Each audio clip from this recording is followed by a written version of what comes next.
Friends, welcome back to our channel Telugu trade market అంటారు. ఈరోజు ఈ వీడియోలో అయితే మనకి కొత్త ఫినాన్షియల్ ఇయర్ అయితే స్టార్ట్ అయింది కదండి. 2026-27 సంబంధించిన ఇన్కమ్ ట్యాక్స్ రూల్స్ అయితే మనకి ఏ విధంగా చేంజ్ అయినాయి, దానికి సంబంధించిన స్టాక్ మార్కెట్ సంబంధించిన సేబీ రూల్స్ ఏవైతే ఉన్నాయో సో అవి కూడా ఏమేమి చేంజ్ అయినాయి, ఆర్బీఐ సంబంధించిన బ్యాంకింగ్ కావచ్చు, పేమెంట్ సంబంధించిన రూల్స్ ఏమేమి చేంజ్ అయినాయి ఏందనేది కూడా ఈ వీడియోలో అయితే డిస్కస్ అయితే చేద్దామండి.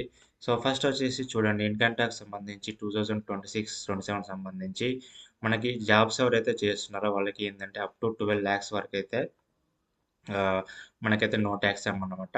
12 lakhs ప్లస్ స్టాండర్డ్ డిడక్షన్ 75,000 రెండు కలుపుకొని ఆల్మోస్ట్ 12,75,000 దాకా కూడా మనకైతే నో ట్యాక్స్ కిందనైతే ఫైలింగ్ అయితే చేయించుకోవచ్చు అండి. మనకి ఇప్పుడు ప్రీవియస్గా ఫామ్ 16 అని చెప్పేసి మనం అయితే పిలుస్తున్నాం కదా, సో అది వచ్చేసి మనకి ఇప్పుడు ఫామ్ 130కి అయితే మార్పు అయితే చేయడం అయితే జరిగింది. నెక్స్ట్ వచ్చేసి బేసిక్ శాలరీని వచ్చేసి ఇప్పుడు 50% అయితే చేయడం అయితే జరిగింది.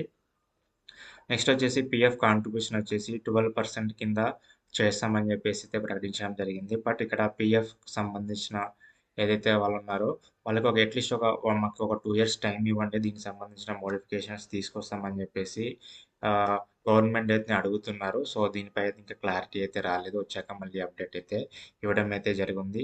సో ఇక్కడ చూడండి, మనకి అబోవ్ 5 lakhs వెహికల్స్ అంటే మనకు 5 lakhs పైన వెహికల్స్, మనం కారు కొన్నా కానీ లేదంటే బైక్ కొన్నా కానీ ఏ టైప్ ఆఫ్ వెహికల్ అయినా సరే 5 lakhs అబోవ్ ఉంటేనే మనం పాన్ నెంబర్ అనేది ఇవ్వాల్సిన అవసరం అయితే ఉంటుంది. సో బిలో 5 lakhs వెహికల్స్ కొన్నట్లయితే మనము పాన్ నెంబర్ అయితే ఇవ్వాల్సిన అవసరం అయితే లేదండి. నెక్స్ట్ వచ్చేసి ఇన్సూరెన్స్, ఎవరైతే ఇప్పుడు 2026 ఏప్రిల్ 1 నుంచి ఎవరైతే ఇన్సూరెన్స్ తీసుకుంటున్నారో సో వాళ్ళైతే కంపల్సరీగా పాన్ డీటెయిల్స్ అయితే కంపల్సరీగా ఇవ్వాలండి. నెక్స్ట్ వచ్చేసి మనకి ఐటీఆర్ ఫైలింగ్ టైం వచ్చేసి మనకి ఆగస్ట్ 31, 2026 వరకు అయితే ఇవ్వడం అయితే జరిగింది. నెక్స్ట్ వచ్చేసి ఫినాన్షియల్ ఇయర్ ఏదైతే ఉందో మనం ఫినాన్షియల్ ఇయర్ అని పిలుస్తాం కదా, సో దాన్ని ఇప్పుడు మనకు ట్యాక్స్ ఇయర్గా మోడిఫికేషన్ అయితే చేయడం అయితే జరిగింది. ఇంతకుముందుకు మనం ఎట్లా 2025-26 ఫినాన్షియల్ ఇయర్ అని పలుకుతాం కదా, సో ఇప్పుడు వచ్చేసి మనకి ట్యాక్స్ ఇయర్ 2026-27 అని చెప్పేసి మనమైతే ఇప్పటి నుంచి అయితే మార్కెట్లో అయితే మాట్లాడుకుంటామండి. సో ఎవరైతే ఎంప్లాయీస్ ఒక కంపెనీలో వర్క్ చేసి మానేస్తారో వితిన్ 2 daysలో వాళ్ళకి ఫైనల్ సెటిల్మెంట్ అనేది చేయాలన్నమాట. ఒకవేళ చేయకపోతే వాళ్ళైతే కంప్లైంట్ అయితే రేజ్ చేసుకోవచ్చు. ఒకవేళ కంప్లైంట్ కనుక రేజ్ చేసుకుంటే కంపెనీ వాళ్ళు అనేది వీళ్ళకి ఇంట్రెస్ట్తో సహా వాళ్ళకి ఫైనల్ సెటిల్మెంట్ అయితే చేయాల్సి వస్తుంది అనమాట. సో చూడండి, మనకి 12 lakhs వరకు అయితే ఇన్కమ్ ట్యాక్స్ అయితే నిల్లుంది. బట్ వాళ్ళు 12 lakhs కన్నా పైన అంటే మనకి 13 lakhs, 14 lakhs, 15 lakhs అలా ఉందనుకోండి, సో మీ ప్యాకేజ్ని అయితే ఇలా డివైడ్ చేస్తారండి. చూడండి, అప్ టు 4 lakhs వచ్చేసి మనకి ఎలాంటి, ఫర్ ఎగ్జాంపుల్ మీకు ఇక్కడ 14 lakhs ప్యాకేజ్ ఉందనుకోండి, సో 0 to 4 lakhsని మనకి నిల్లుగా ప్రకటిస్తారు. సో 4 lakhs నుంచి 8 lakhs ఉంటున్న అమౌంట్ని 5%గా, 8 lakhs నుంచి 12 lakhs 10%గా, 12 lakhs నుంచి సో ఇక్కడ చూడండి 16 lakhs వరకు 15%, 16 lakhs నుంచి 20 lakhs వరకు అక్కడ 20%, 20 lakhs నుంచి 24 lakhs వరకు 25%, అబోవ్ 24 lakhs ప్యాకేజ్ ఉంటే 30% ట్యాక్స్ అనేది ఇలా స్లాబ్ల వైజ్గా డివైడ్ చేసి అయితే మనం అయితే ట్యాక్స్లు అయితే పే చేయాల్సి అయితే వస్తుందండి. సో ఇది కూడా ఒకసారి అయితే చూసుకోండి. నెక్స్ట్ వచ్చేసి చూడండి, స్టాక్ మార్కెట్లో మనకి కొత్తగా మీకు ఆల్రెడీ వినే ఉంటారు కదా, ఎస్టీటీ ఛార్జెస్ అయితే ఇంక్రీస్ అయితే చేయడం అనేది ఫ్యూచర్స్లో. సో దీన్ని అయితే 0.02 నుంచి 0.05 అయితే చేయడం అయితే జరిగింది. సో మనకి ఆప్షన్స్ ప్రీమియమ్స్, మనకు ఆప్షన్ ట్రేడింగ్ చేస్తాం కదా, సో దాంట్లో అయితే 0.10% నుంచి 0.15% అయితే చేయడం అయితే జరిగింది. అంటే మనం ఇప్పుడు ఆప్షన్ ట్రేడింగ్ చేసినప్పుడు ఒక ప్రీమియం కొంటాం కదా, సో ఫర్ ఎగ్జాంపుల్ నిఫ్టీ ఉంది, నిఫ్టీ ప్రీమియం కొంటాం. మనకు ఇంతకుముందుకు ఎట్లా 50 రూపీస్ అట్లా ఛార్జెస్ అనేది కట్ అయ్యాయి కదా, ఇప్పుడు అవి ఛార్జెస్ అనేది ఇంక్రీజ్ అవుతాయి అన్నమాట. సో 60 రూపీస్, 65 రూపీస్ అట్లా ఛార్జెస్ పడే అవకాశం అయితే ఉంటుందన్నమాట. సో అలాగే డివిడెండ్, మాకు డివిడెండ్ మీద వచ్చే మనము కంపెనీస్లో డివిడెండ్ ప్రకటించినప్పుడు మనం ఇవి కొంటాం కదా, సో డివిడెండ్ మీద వచ్చే ఇంట్రెస్ట్ ఎక్స్పెన్సెస్ ఏవైతే ఉన్నాయో సో వాటి అన్నిటికి కూడా మనకి నో డిడక్షన్ అని చెప్పేసి చెప్తున్నారు. అలాగే మ్యూచువల్ ఫండ్స్ చాలా కంపెనీస్లలో ఇన్వెస్ట్మెంట్ చేస్తూ ఉంటారు. అలాగే వీళ్ళు గోల్డ్ ఇన్వెస్ట్మెంట్, సిల్వర్లో, మెటల్స్లో కూడా ఇన్వెస్ట్మెంట్ అయితే చేస్తూ ఉంటారు. సో వీళ్ళు ఏంటంటే గోల్డ్ అండ్ సిల్వర్లో లఫ్లీ అంటే మనకి 35% వరకు మాత్రమే ఇన్వెస్ట్మెంట్ చేయాలి, అంత మించి ఎక్కువగా అయితే చేయకూడదు అని చెప్పేసి వీళ్ళు సేబీ అయితే ఒక రూల్ అయితే తీసుకురావడం అయితే జరిగిందండి. సో నెక్స్ట్ వచ్చేసి ఏటీఎం విత్డ్రాల్స్. మనకి ఇంత ముందుకి ఏంటంటే ఒక ఏటీఎం కార్డ్ అనేది మనకి ఒక మంత్లీలో 5 టైమ్స్ కన్నా మనం ఎక్కువగా స్వైప్ చేస్తే అంటే ఎక్కువగా క్యాష్ విత్‌డ్రా చేస్తే మనకి చార్జెస్ అనేది పడేది. సో, ఇప్పుడు మనకి కొత్తగా యూపీఐ ఆప్షన్ కూడా వచ్చింది ఏటీఎమ్స్‌లో. అంటే మనము స్కాన్ చేసి కూడా మన మొబైల్‌తో స్కాన్ చేసి కూడా మనం అమౌంట్ అనేది డ్రా చేసుకోవచ్చు. ఇంతకుముందుకు ఏందంటే వాటికి చార్జెస్ లేవు. సో, ఇప్పుడు అవన్నీ రూల్స్ ఏం లేదు. మీరు యూపీఐతో చేసినా, కార్డ్‌తో చేసినా మినిమమ్ 5 ట్రాన్సాక్షన్సే చేసుకోవాలి. ఒకవేళ 5 ట్రాన్సాక్షన్స్ కన్నా ఎక్కువ చేసుకుంటే మీకు 23-25 రూపీస్ అయితే పడతది విత్ జీఎస్టీ అని చెప్పేసి మనకైతే కొత్త రూల్ అయితే తీసుకురావడం అయితే జరిగిందండి. నెక్స్ట్ వచ్చేసి ఫ్రాడ్ ప్రొటెక్షన్. ఇప్పుడు చాలా మందిలో మనకి ఏందంటే చాలా మంది ఆన్‌లైన్‌లో మోసపోతూ ఉంటారు కదా!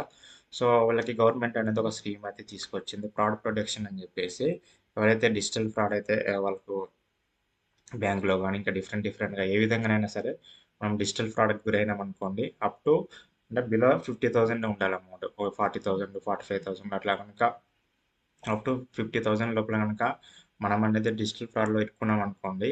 సో, మనకి గవర్నమెంట్ అనేది అప్ టు 25,000 దాకా కూడా మనకి రీఫండ్ చేసే అవకాశం అయితే ఉంటుంది. సో, దీనికి మనం ఇమ్మీడియేట్‌గా 1903కి అయితే మనం కాల్ చేసి కంప్లెయింట్ ఇవ్వాలి. అలాగే నియరెస్ట్ పోలీస్ స్టేషన్‌లో కూడా మనం కంప్లెయింట్ ఇచ్చి ఎఫ్ఐఆర్ అయితే తీసుకోవాలండి. సో, ఇవి తీసుకొని మనం గవర్నమెంట్‌కి అప్లై చేసుకుంటే మనకి ఎంతో కొంత మనకి బెనిఫిట్ అయితే ఉంటుందండి. సో, నెక్స్ట్ వచ్చేసి పాన్ కార్డ్ రికార్డ్. ఇప్పుడు ప్రతీది కూడా మీరు ప్రాపర్టీ కొన్నా, గోల్డ్ కొన్నా, కారు కొన్నా, ఇన్వెస్ట్‌మెంట్ చేసినా, అలాగే ఇటు క్యాష్ డిపాజిట్ అంటే 10,00,000 కన్నా పైన 10,00,000 లోపల చేస్తే ఓకే.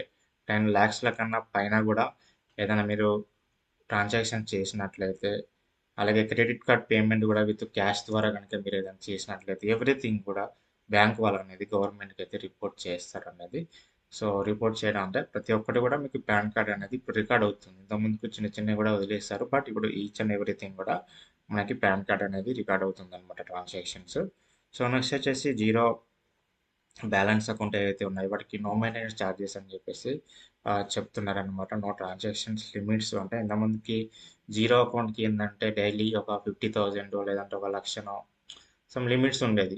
ఒక ఒక బ్యాంక్ ఉంది అంటే మీరు జీరో బ్యాలెన్స్ అకౌంట్ ఉన్న వాళ్ళు మీరు డైలీ ఒక 2,00,000 నుంచి ఎక్కువగా ట్రాన్సాక్షన్స్ చేయలేరు అని చెప్పేసి చెప్పేవాళ్ళు. బట్ ఇప్పుడు నో ట్రాన్సాక్షన్స్ అనమాట. అంటే ఇప్పుడనే లిమిట్ అనేది ఏది లేదన్నమాట. ఇప్పుడు మీరు 5,00,000 చేసుకోవచ్చు, 10,00,000 చేసుకోవచ్చు. బ్యాంక్‌ని బట్టి మీకు నార్మల్‌గా ఏవైతే ట్రాన్సాక్షన్ లిమిట్స్ ఉంటాయో వాటినైతే మీరు క్లియర్‌గా అయితే చేసుకోవచ్చనమాట. నెక్స్ట్ వచ్చేసి లోన్ రికవరీ ఏజెంట్స్.